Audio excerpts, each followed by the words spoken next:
Representative Marjorie Taylor Greene has had it with House Speaker MAGA Mike Johnson.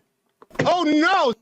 Taking to Twitter/X, she announced to the world, "We need a Speaker of the House who will fight to secure America's border at all cost.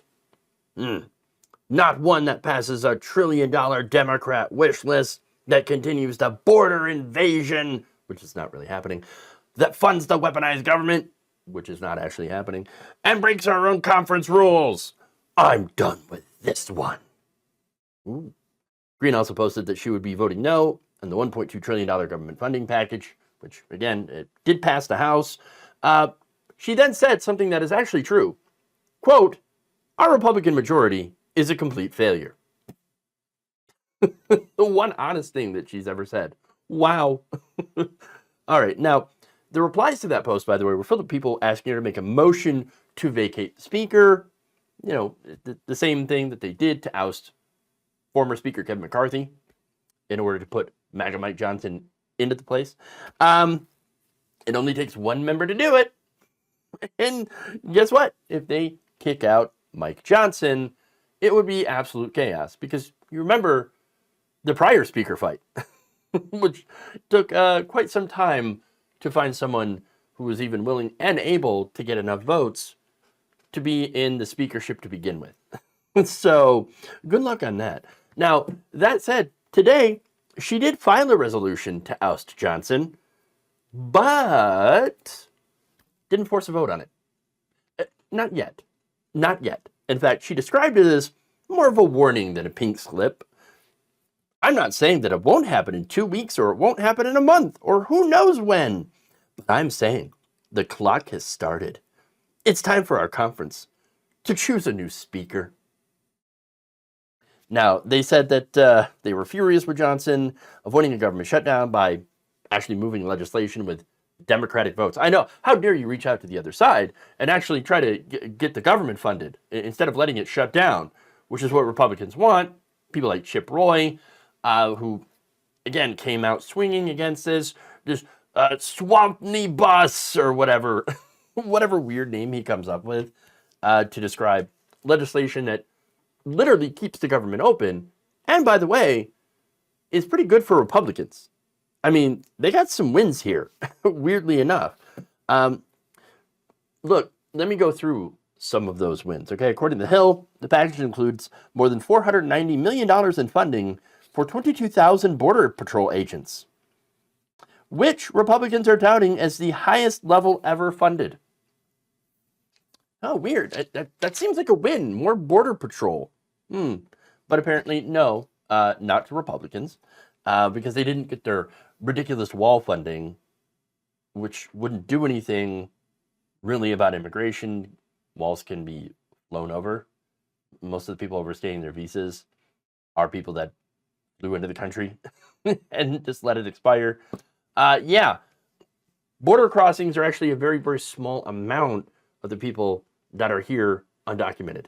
So anyway, negotiators have been highlighting funding boosts for border security technology, funding for 41,500 detention beds, and increases to Border Patrol overtime pay that have been greenlighted in the annual defense authorization bill last year. Speaking of defense, they also got more defense funding, which obviously they always do. This time it's an increase of more than 3%, totaling to $824 billion in our war budget. Great. And for a country that's currently supposed to not be at war, we have a huge defense budget for some reason. Republicans also managed to get cuts to the UNRWA, which provides humanitarian relief for the Palestinian people, because of course, helping the Palestinian people. Can't let that happen. No, we're going to let them starve. That's right. Now, Senator Bernie Sanders, by the way, told The Hill, quote, "Did they consider a win the fact that children are starving to death in Gaza and are going to be unable to get the food and medical supplies they need because of the lack of funding to UNRWA? If that's a win, I'd hate to see what a loss looks like." Well, Bernie Sanders, I love you, man, but you got to realize that is for Republicans, starving children is a win. Okay? they're not pro-life. They're pro-white people having more babies. Okay, that's it. That's what they want. When it comes to children of other races, they don't care about them. They'll occasionally use, you see the black abortion rate. That's the real racism here. Yeah, you want to pretend to be pro-black people. No, you're pro-incarceration for black people. Okay, pro-racism, pro keeping them down when it comes to economics. Because currently, look, raising a child in this country, in the United States, is not good. It's not easy. It's very, very expensive, way more expensive. You don't have universal child care. You don't even have like stuff like child tax credits, at least not ones that are that great. And so raising a family in America is actually quite hostile, especially if you're poor. And unfortunately, there's a lot of African Americans that end up living in poverty as a result of economic policies, racism, the legacy of that, etc. And so Republicans don't want to help that. No, they want more white babies. That's why they're against abortion. That's why they're, in favor of essentially white Christian nationalism. Okay? So that's it. I'm going to give you some irony in this. The bill also allocates $55 million in election security grants. You know who's celebrating that?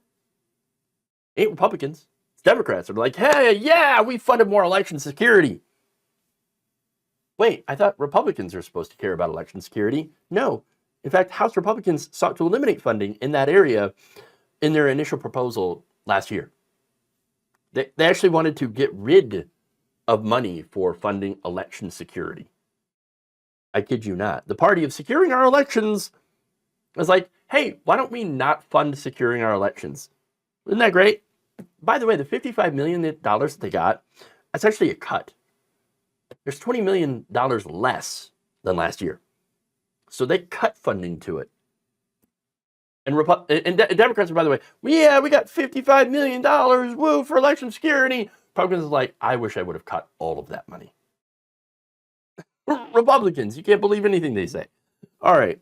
Now, they also, of course, froze funding to the IRS in this bill so that they're less able to go after tax cheats, which, again, Republicans are like, yes, we don't want you to go after tax cheats because those are our donors and our president, the person we want to be president. Yeah.